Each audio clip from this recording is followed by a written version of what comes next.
It's too hot to live, as they say. Alright, so once again, here we are, we're rolling. Once again, I'm sitting in my car. It's evening, it's sundown. About to be dark soon. It's still hot. It's hotter inside the car. But here I am, in the car, filming the video, again. I'm even wearing another white shirt.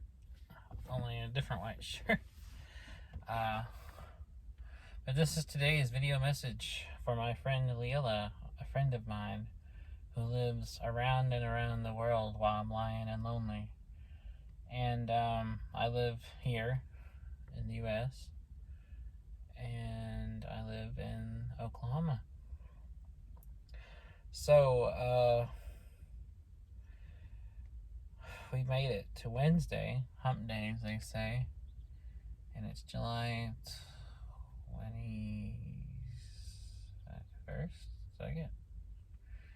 22nd, I believe, 2021. And today's video message for you, Lila, is I like science fiction. I don't talk about it much on camera or in real life, but I do like science fiction. I'm a big fan of Star Trek, real Star Trek, not the bullshit Star Trek they're doing now that J.J. Abrams started. I'm a fan of Robert Heinlein. I'm a fan of some Isaac Asimov, some Ray Bradbury, some Arthur C. Clarke. You know, they wrote great novels in the genre. And I'm a fan of what little I've read of Philip K. Dick. I haven't read much by him, but I like what I have read. And of course, in cinema, I'm a big fan of science fiction there. Like I said, I like Star Trek. I like the classic Star Trek movies. I love Back to the Future. I love The Thing, which is more of a horror film, but still science fiction. I'm a big fan of Alien, which is also both horror and science fiction. I'm a big fan of it. I'm a big fan of David Weber, who writes military science fiction. His Honor Harrington series of novels are really great. I'm a fan of Elizabeth Moon, who also writes a series of it's a militaristic science fiction series. The first book of which is called Trading in Danger, and it's about a girl who becomes a captain of a ship, and it's a pretty great series, and a lot happens. And I'm a fan of a really underrated novel called This Alien Shore by C.S. Friedman. I haven't read anything else by Friedman, but that novel is really, really good. And I read it years ago, and I still think about it. And I just like the characters and the settings and stuff. And I'm also a fan of, science fiction, TV shows.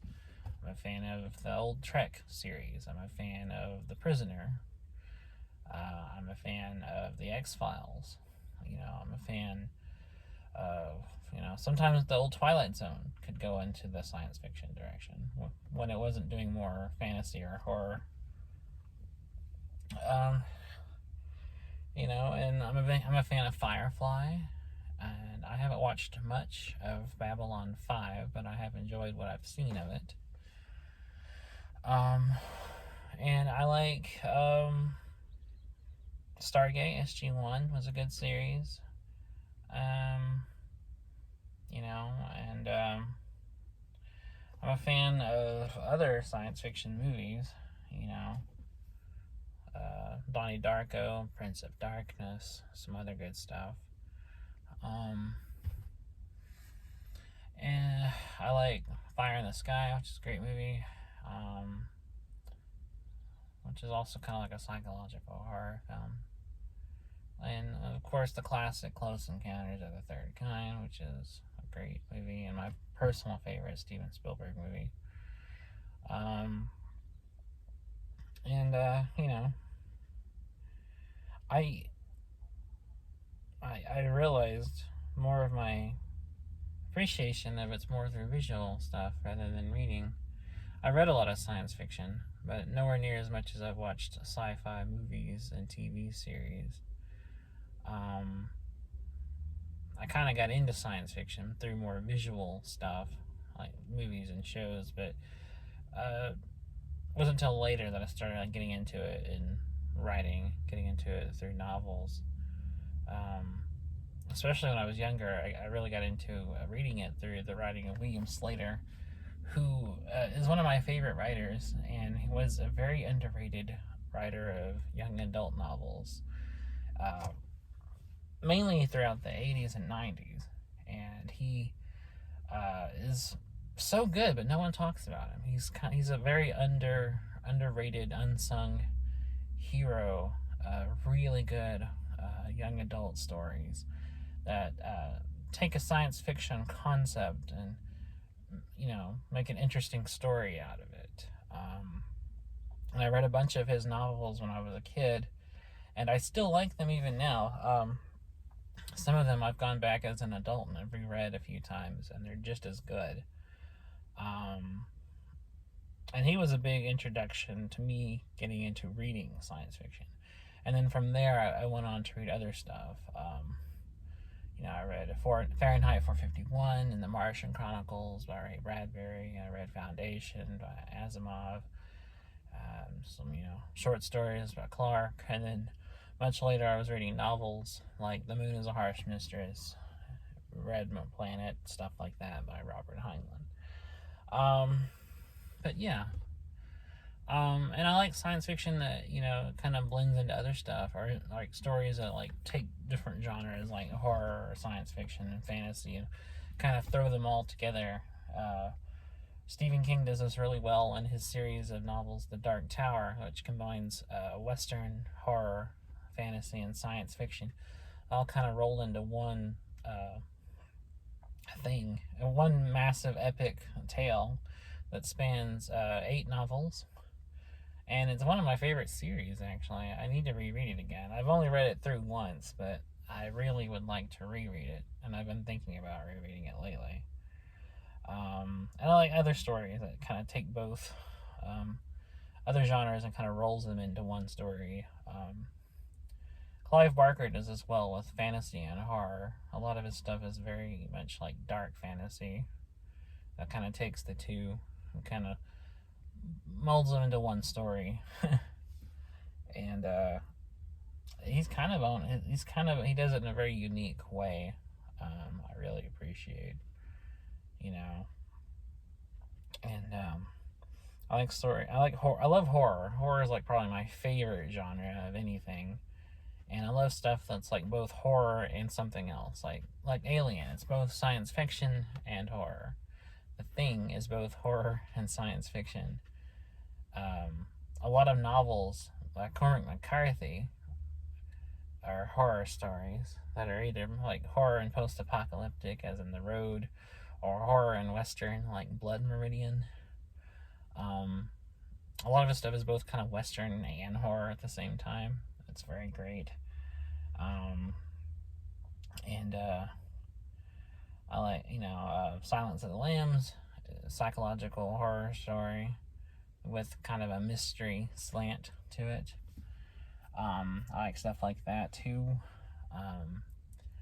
I just like it when people kind of combine genres in a way that works, you know. And there's a lot of good writing that does that. A lot of good movies and TV shows that do that too. You know, and I like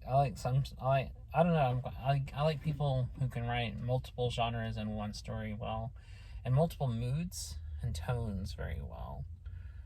If you can kind of have a story that can be both serious and funny and dark and light, dramatic, but comedic, and, you know, even better if you can toss in different kinds of genres too, like science fiction or fantasy or whatever. the merrier. A lot of my favorite stories are very kind of like mishmashes of these different tones and genres. Quentin Tarantino does it very well in his movies. Like The Hateful Eight is a western, but it could also be seen as a horror film. The Hateful Eight has a lot of suspense and tension to it. It's very dark, and sometimes it's dark serious, and sometimes it's dark funny, but it's very dark all the way through. So while it is a western, it's also a bunch of people with their own agendas trapped in one room. It's very almost Hitchcockian, kind of, in a way. And a train's coming. You can hear it in the background. And I'm right by the track, so it's probably going to be super loud in a minute. I'll have to yell over the train. That's nice. And some of my favorite series blend genres and tones very well. One of my favorite series is the anime series Cowboy Bebop. That's a science fiction drama, but it also has a lot of comedy, has a lot of drama, it has a lot of different genres, and episodes are very like jump from genre to genre and influence to influence and homage to homage. And that series is interesting because it's very episodic, and each episode's kind of a different like story in a different genre with the same characters, and it does it very well. One episode was a dramatic story about a young kid getting into crime to help pay for his sister's operation on her eyes. And the main characters are bounty hunters, and so at first he's trying to, like, one of the main characters, Spike, is trying to apprehend him, only to find that he's not really a crook. He just needs this really rare plant to help pay for his sister's operation. And it's a very sweet and very sad story, and it has a very tragic ending. And then another episode is completely different. Another episode is an homage to the movie Alien, and it's very much a horror story. And another episode is kind of almost a romantic comedy kind of plot. So I mean, it balances. It's like, even though it's episodic, it balances all these different tones and these different genres very well. And it's kind of cool seeing a series where each episode is a different story and with a different tone and in a different genre that just happens to have the same characters throughout. I think that's a very interesting way to write a series, and it's one of the many, many, many reasons why Cowboy Bebop is one of my favorite series of all time. That, and just the all-around amazing writing, the amazing characters, the realism of the characters. The world it's set in, this kind of really interesting pragmatic version of the future that it entails, to where everything's in space and and everything's high tech, but at the same time everything's also like, broken down and junky at the same time. I really like that kind of lived in feel the universe of the series has. I really like the characters. Like I said, I like that they each have a distinct personality, that the writing is consistent with each personality, and no character ever acts in a way that's outside of how that character would act in any given situation. And I love the drama. I love the backstories of each respective character.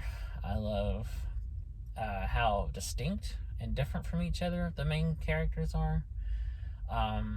I also just love the premise. I love that it's an action drama series about bounty hunters who happen to be bounty hunters in a science fiction future where people live on Mars and on Venus.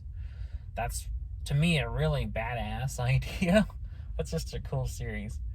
And there's just a lot of things, like, and also just, other things I love about it that make it one of my favorite series is just like the decisions the director of the series, Shinichiro Watanabe, does, like the things that he chooses to do with sound, with editing, with music, and how he incorporates and blends all these things perfectly, in a way that's just, storytelling brilliance, in my opinion. He's one of the masters, I think, of visual direction, of telling a story purely through visual and sound.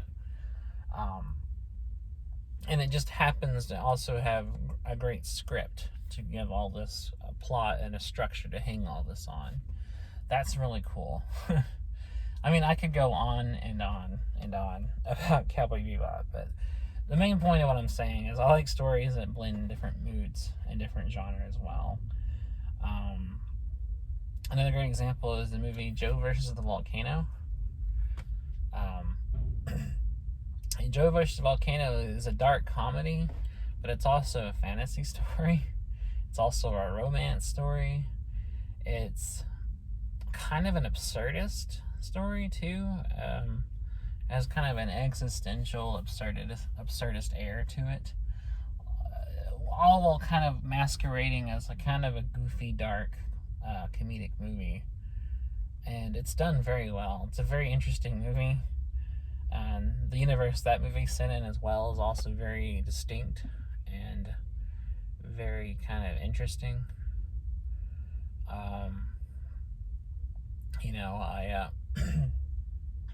And I'm not saying like every series has to have different tones and different genres and stuff for me to like it. I mean, I do like things that are purely comedy. I do like things that are purely drama. I do like things that are purely horror. But my favorite stuff tends to be a mix of different, light and dark, sweet and sour, happy, sad, so forth and so forth. Most of my favorite shows do a mix of those different tones and do it well. I think that's more reflective of life, because life is like that. Life throws a lot at you, and sometimes life is funny, sometimes it's sad, sometimes it's just kind of boring, sometimes it's just anxiety inducing, sometimes it's fun and silly, sometimes it's unexpected, sometimes it feels boring and predictable. And I like stories that kind of match that tone. And episodic television is probably the best medium for that.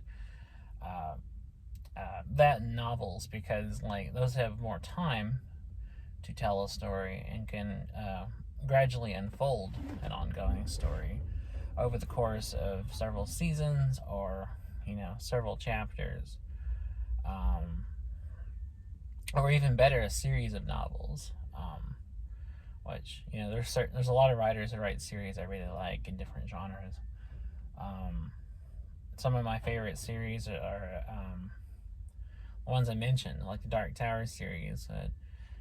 Is a very grand, epic, scale story that's told over the course of these novels, and each one unfolds a little more and a little more of the unraveling thing.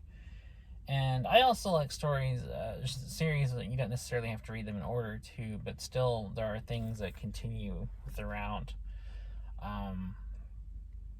There's a series by J.A. Jance about a detective named J.P. Beaumont that I really like, and those can be read in any order. However, there's continuity through them, and things that happen in previous books carry on into other books after it.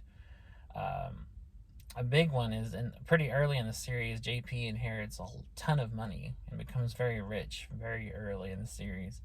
And while the books after that don't necessarily pertain to that, it is still a thing in them. He's now a rich person who happens to still work as a detective. Purely because he wants to, and only because he wants to. He just cannot fathom doing anything else. He feels that's what he was made to do. And his money really has no consequence on the ongoing plot, but it's always there. It's always a through line through all of them. And there's a lot of series I like that, where they can be read in any order, but there's still continuity. There's still the changes that happen in one will still be there. I think that's interesting too. Very interesting when television does it, especially since older television tended to kind of stick with the status quo. I like it when more modern series would have changes, and those changes would stay throughout the series. If something happened dramatically to alter everything and affect everything, it would still be there later on. A great example of this is in the sitcom Arrested Development. In season 2, one of the characters loses one of his hands. And not only does this become a source of many, many jokes and running gags, it's still kept throughout the show. That becomes a major part of the character, and the continuity is kept. In fact, Arrested Development is kind of notorious for callbacks and running gags and things you actually do have to watch it chronologically to get. It's a show that you do actually need to watch from beginning to end to get the jokes and the references, because it expects you to have kept up with it, which is probably why I didn't do well initially in syndication originally, and why it was originally canceled before Netflix revived it. But the less said about the Netflix seasons of that show, the better. Anyway, yeah, it's still hot in here. I'm sweating. I don't know if you can tell on camera, but I'm sweating like a pig.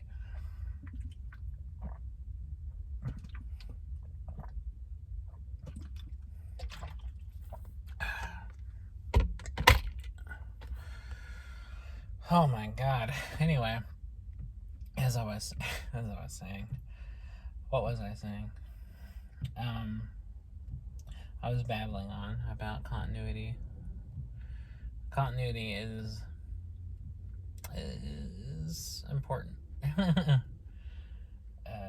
It's a pivotal narrative device.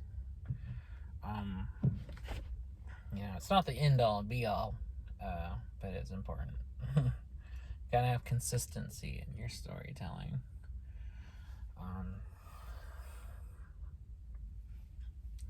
Anyway, speaking of television,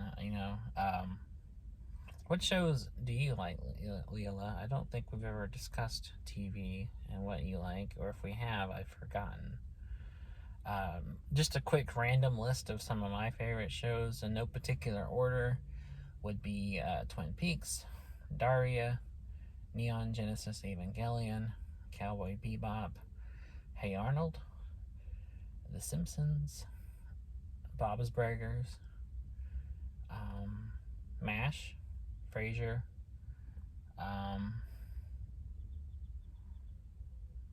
the early seasons of Arrested Development are like some of my favorite TV ever, and there's probably like 2 or 3 more that are like my top favorites, but all those I mentioned are like my absolute favorite shows. And there's some others in there that I just adore, like Fooly Cooly, which is a very off the wall insane anime series that was originally only a 6-episode OVA that I've seen hundreds and hundreds of times. And it's interesting because it's a crazy like slapstick surrealist comedy, but there's actually despite a lot of nonsense and random humor, there is a story being told, although it's not obvious right away. In fact, I think the randomness of it obscures the fact that it has a story, because everyone I've ever talked to about it, it's like, LOL, it doesn't make any sense, and it's random. And I'm like, yeah, there is a lot of randomness to it, but there is a story, and on the surface, it's just this nonsensical, crazy ass comedy about a girl who comes to Earth and hits a boy in the head with a bass guitar because she's actually an outlaw, and she's trying to like open a portal to find this mysterious character called Adamusk, the Pirate King. And when she hits the main character with the bass guitar, a portal opens in his head, and all kinds of stuff comes through, like robots. On the surface, that sounds really weird. I mean, it is really weird, but it sounds nonsensical. But there is a story throughout, and you can follow it. And it is very funny, very weird, and very, very experimental, to say the least. And I love it. Some new seasons have been produced recently, but I haven't watched them, so I can't attest to the quality of the two new seasons, which are called Fooly Cooly Progressive and Fooly Cooly Alternative, which I haven't watched. I don't know if they're any good. They look interesting, but I haven't watched them. But Fooly Cooly, one of my favorite series as well. Not just one of my favorite anime series, but just one of my favorite series. And I don't exaggerate when I've seen it. I've watched it like hundreds and hundreds of times. I've literally seen it well over probably 200 times. I could easily say the same with Cowboy Bebop. I've watched that hundreds and hundreds of times as well. It helps that they're both very short series, so it's easy to watch them a lot. Cowboy Bebop only had 26 episodes, which is a typical season in an anime. And Fooly Cooly originally only was a 6-episode OVA project. So you could watch the entirety of Fooly Cooly in about 2 hours. So it's basically like watching a movie over and over. But those are all the ones I mentioned are like my top favorites. Like I love Cowboy Bebop. I love Twin Peaks. I love Neon Genesis Evangelion. Yeah, I could watch those just all the time. I love Hey Arnold too. It's a kid's cartoon, but damn, is it really good. Like, it holds up. Even as an adult, you can watch it and appreciate it. Because even though it's aimed at children, it's a remarkably good writing. Great humor, great characterizations. Moving and effective drama, and it can be very serious and very dark at times. There's a lot of real life to it, I really like. And it feels very true to life. It feels very real. And you can tell the creators of the show set out to make something that's real, can connect with people. That's why I love it so much. Hey Arnold to me is like what kids who grew up on the Peanuts cartoons was like for them. Like, it's something meaningful to me that I grew up with and I still love now and I still deeply appreciate. And the creator of the show, Craig Bartlett, is just a really cool guy. Like, the few times I've interacted with him on like Instagram and stuff, he's just a cool dude. The kind of guy you want to hang out with. But anyway, off topic, because everything I say is off topic. I don't think I've ever told you about one of my favorite rock bands. One of my favorite bands of all time is a Japanese band called The Pillows. And they've been around, they formed in 1989, and their first EP came out in 1990. Their first full album came out in 1991, the year I was born. And they've been going ever since. And they're freaking awesome. They're so good. They're a 3-piece band comprising of Sawao Yamanaka. I'm trying to pronounce his name correctly. Is the front man. He's the singer. He writes all their music. And he plays rhythm guitar. And then they have a lead guitar whose last name is Manabe, Yoshiaki Manabe, and their drummer is Shinichiro Sato. And they're so great. They're just fantastic. And they're early. When they first formed, they had 4 members, but their bassist decided to go off and pursue other projects, and so they remained a 3-piece band ever since. And they're interesting because their early stuff sounds nothing like what they would do later. The early Pillows albums are very different from till about 1998 or 99, when they shifted to the kind of alternative rock sound that they have now. But it's just as good as the early stuff. But the Pillows are so great. I love everything they've done, and all their albums are great. All their songs are great, and not only great, I connect with them in a very deep and meaningful way. The Pillows just touch me in my heart very much. Like their music just moves me profoundly, and even when I don't understand the lyrics because I don't speak the language, I get the tone of it. I get the feel for it.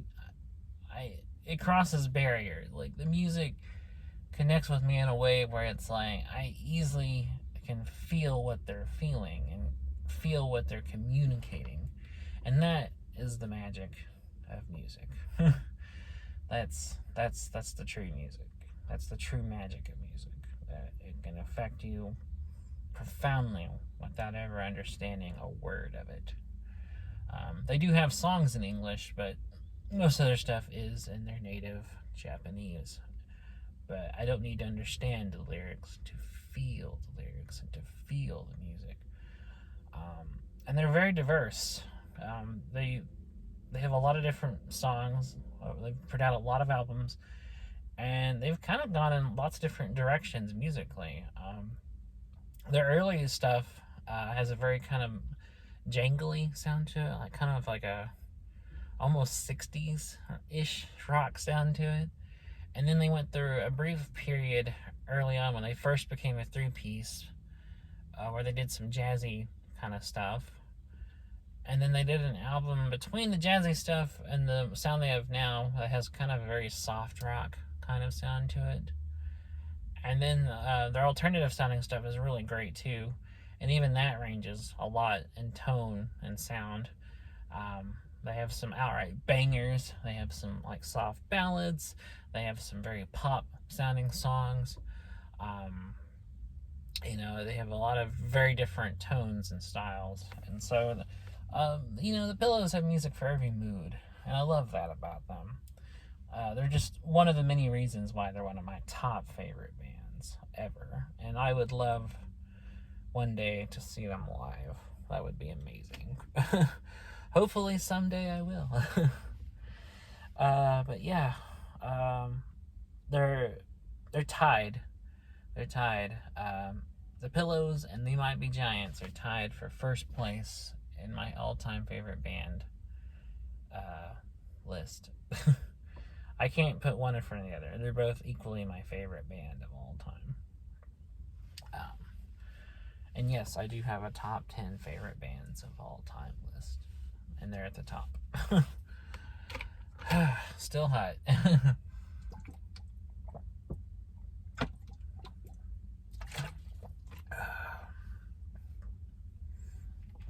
Anyway, yeah, you should check out the Pillows. Check out They Might Be Giants too while you're at it. The sheer creativity and just expression in both of those bands is just jaw-dropping, astoundingly good.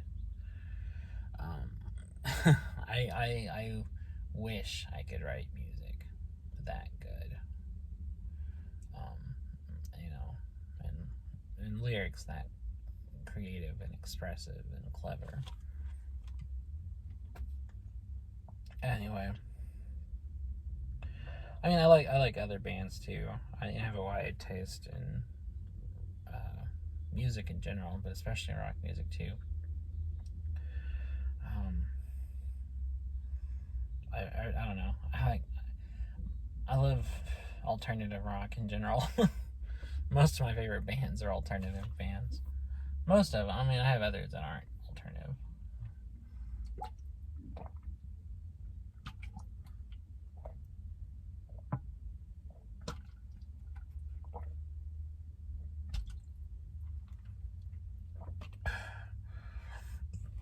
Anyway, I've been rambling for a long time now, so I guess I'll end here for now.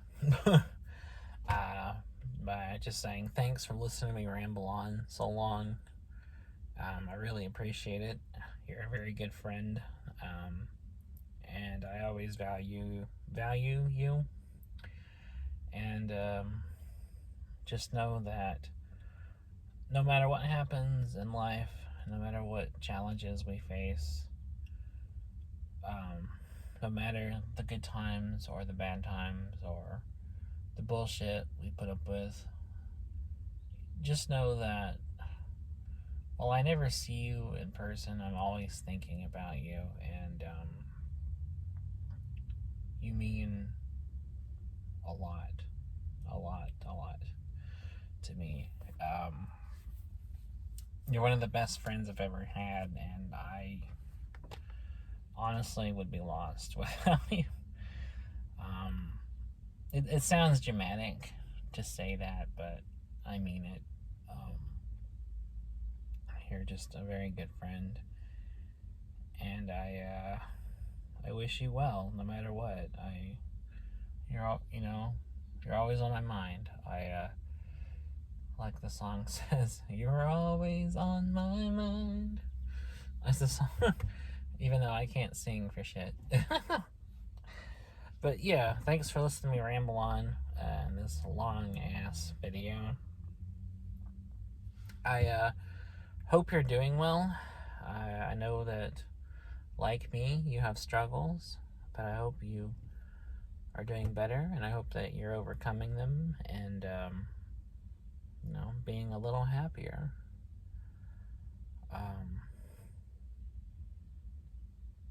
That's all we can do in life, is just try to be a little happier. That's what I try to do anyway. Thank you again for everything, for your friendship, for listening to me talk about boring stuff that you probably don't give two shits about. And thank you for just always believing in me, even when I don't believe in myself. That means a lot to me. And you truly, truly mean a lot to me. I'm looking at my camera the way that I would try to look at you in real life when I say this. You mean a lot to me, and I miss you when we're not talking, and I think about you all the time, and I wish that we could hang out in person. I wish we could go to the movies or go to a restaurant or go drive around town. This is a good town to drive around in. I'm familiar with it, and has a lot of good back roads, a lot of good back streets to just go cruising,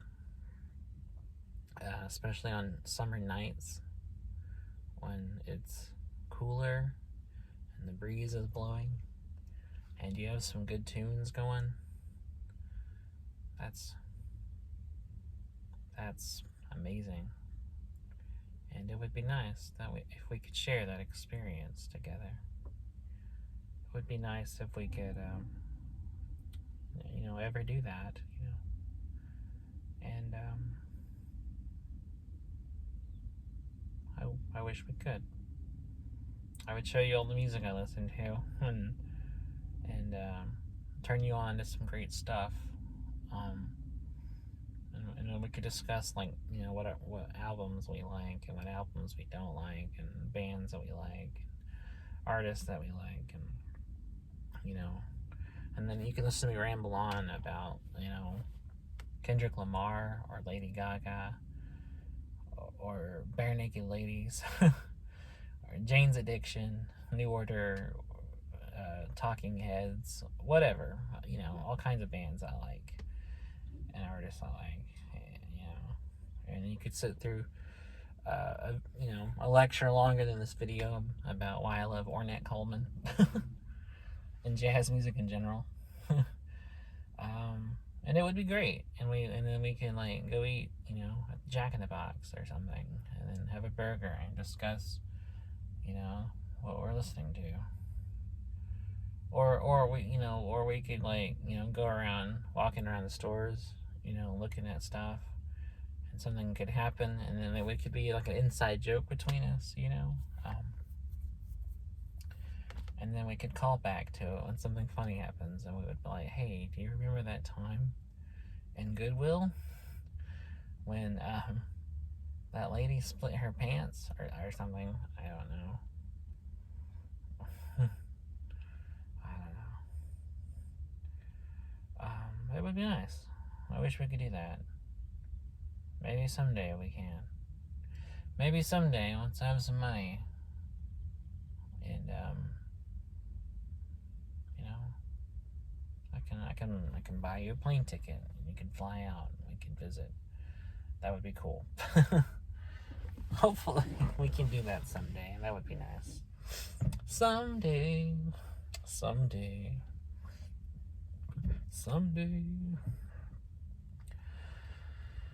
Whew. Anyway, I'm looking at the moon, and it's almost like it's brighter than it has been, because the darker it gets, the more it shows up in the sky. And I wonder sometimes if when I'm looking at the moon at night, if on the other side of the world you're also looking at the moon. And I wonder sometimes if we happen to be looking at it at the same time. And I wonder if we're thinking about each other. I'm wondering if we're thinking about, like, I wish my friend Lilla was here. And then I think, like, what if you're thinking, I wish my friend Jason was here. And that probably never happens. That's stupid, but it would be cool if it did. It would be nice. It would be very nice. It would be pretty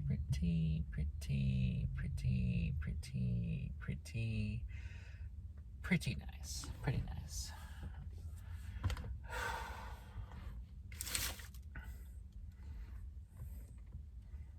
I showed you last video the books I was reading. I checked out another book. I checked out this book by John D McDonald called Nightmare in Pink. I like John D McDonald. He wrote, he's no longer with us, but he wrote mysteries, but they were like very literate and very well written stories, just happened to be under the guise of mysteries. And he wrote a series about a guy who solves cases called Travis McGee, and each book in that series had a color in the title. So this is Nightmare in Pink. And some other books in the series are The Deep Blue Goodbye, The Dreadful Lemon Sky, Cinnamon Skin, A Tan and Sandy Silence, The Green Ripper, The Lonely Silver Rain,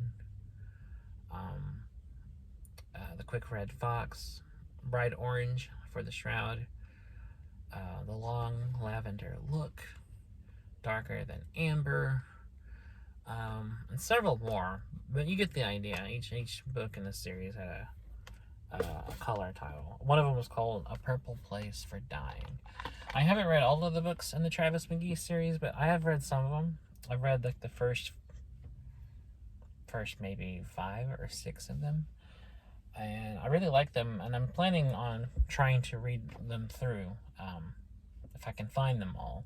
The problem with John D. McDonald is, while he's a very, very great writer, and he's very revered by everybody, like, he's a writer's writer, like every great writer likes him and talks about him, the general public don't generally know him. And so finding his books, even in like secondhand shops, is incredibly difficult, I've discovered after getting into them. And I'm still mad at myself because when I had a bunch of his books, I had a bunch of old paperbacks by him, and I ended up giving them away because I was moving and I just didn't want to pack a bunch of books, because I had so many books at the time that I ended up giving lots and lots of them away, just because I was moving and I didn't want to pack them. And now I am like, to this day, I am pissed at myself for giving away all my John D. McDonald paperbacks, because damn, that was stupid. It's one of those dumb things that you do, and then later you're like, what the fuck was I thinking? Why did I give away my John D. McDonald paperbacks? He was such a good writer. And I had several by him at the time I hadn't even read yet. So, damn. So now I'll have to track down each and every one of those that I had, and get other copies of them, which is nigh impossible. Um, which sucks. I hate that a lot of great writers are genuinely great writers, but just remained underrated or undiscovered by the public at large. There's a lot of writers whose work slip into, you know, obscurity, and a bunch of them even slip out of print and just are forgotten, unless you're a hardcore reader, and most writers tend to be hardcore readers. Unless you're an avid bibliophile, there's a lot of writers, the average Joe hasn't heard of. And McDonald seems to be one of those people. He's well known, like I say, he's a writer's writer, so he's well known with some of the big names who are voracious readers. And he's also well known within the mystery and crime circle, because that's what he wrote. But outside of that, outside of just people who are heavy bibliophiles or avid fans of crime fiction, and serious hardcore fans of crime fiction, McDonald is just he's an unknown guy. And that's sad, because he used to be really popular. At one time, he was a best-selling writer. And his Travis McGee novels were bestsellers. And now, 50, 60 years later, he's all but forgotten, unless you're a heavy-duty reader. And I only know him because I myself am a huge book guy. I read quite a bit, and I found him merely just by listening to and reading about what other people are reading. And then and a lot of famous writers like Stephen King and Dean Koontz and have talked about him, talked about how great he was, and so that got me to discover him. But yeah, I'm sad. Although the library that I got this one from actually has quite not a whole lot, but they do have a few Travis McGee and some other non-series John D. McDonald books by him. So that'll be a start on getting back into reading him. Plus, I did, several months ago, did find some paperbacks by him in a bookstore. And I bought, a couple of those. So, I have a start.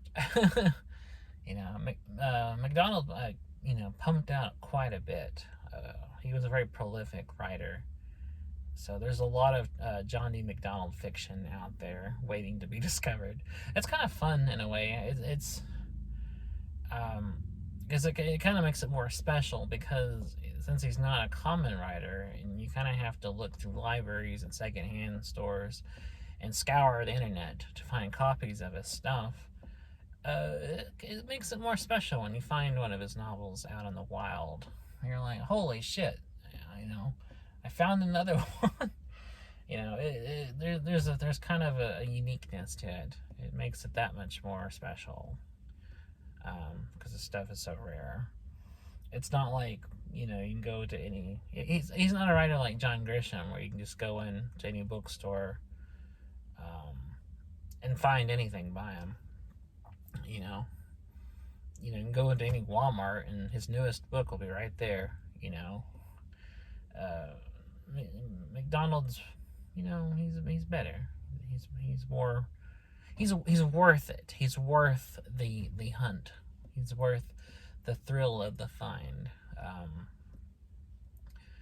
Talking about it reminds me of a quote that Kurt Vonnegut said about him. He said that, to paraphrase it, he said, generations from now, archaeologists will find remnants of our culture, and they'll find the most lasting of literature was John D. McDonald. I'm heavily paraphrasing this because I can't remember the exact words, but I know it's kind of bittersweet to think about. In a way, he's right. In a way, that there are still generations of people like me who were born well after he died, still finding his fiction now. But in some ways, he's forgotten and nowhere near the lauded writer he was at the time that he deserves to be even now. I think of other writers that have just slipped off the radar that most people don't know about, or only know about if they're like heavy hardcore readers, like Dow Mossman in his book The Stones of Summer, which is a great novel but largely obscure. It's not a blockbuster smash classic by any means. It's a classic, but it's not like a widely recognized book. Or other great writers, like Don Robertson, who wrote a novel called Paradise Falls, which itself is a kind of an obscure novel. And him being an extremely obscure writer, most people, unless you're a hardcore reader, haven't heard of. And other people that I don't even know about. I can only imagine the people that I've never even heard of that have slipped into obscurity. But it seems like a bunch of those like really hard to find guys are like some of the best ones out there. Like William Slater. He's a name that a few people I know grew up reading as well, but he's not talked about. He's not mainstream, and he's not like widely regarded by anybody. So makes it that much more special. When I find some William Slater books online, I'm like, yes. It's like, this was worth looking all over eBay. It makes it that much more worth a while. But anyway, I'm sorry for talking so much. I'm just happy to be talking to you, even if it's in a video. I'm out of water, so I guess I will actually for real end it here. But I'll try to be back tomorrow with another video message. We'll see how this goes. And hopefully tomorrow I can do this again, and maybe I won't be as boring tomorrow. Maybe I'll actually stay on a topic for a whole video. How would that be? Impossible. I have such a scattered brain that it's impossible. But anyway, I appreciate you watching all this, or at least listening to me talk so much. I feel like a one-man podcast over here. It'd be much more interesting if I had a co-host to talk with. Nobody wants to just hear somebody rambling on. A conversation is more interesting than just monologuing. But yeah, anyway, I guess that's it. I'll stop bothering you and stop rambling on camera. Obviously, no one's gonna watch this. And the algorithm sure the hell isn't gonna pick this up. But I'll try to be back tomorrow, and we'll do this again, and I look forward to seeing you then. So until then, I will see you in the next one. Later.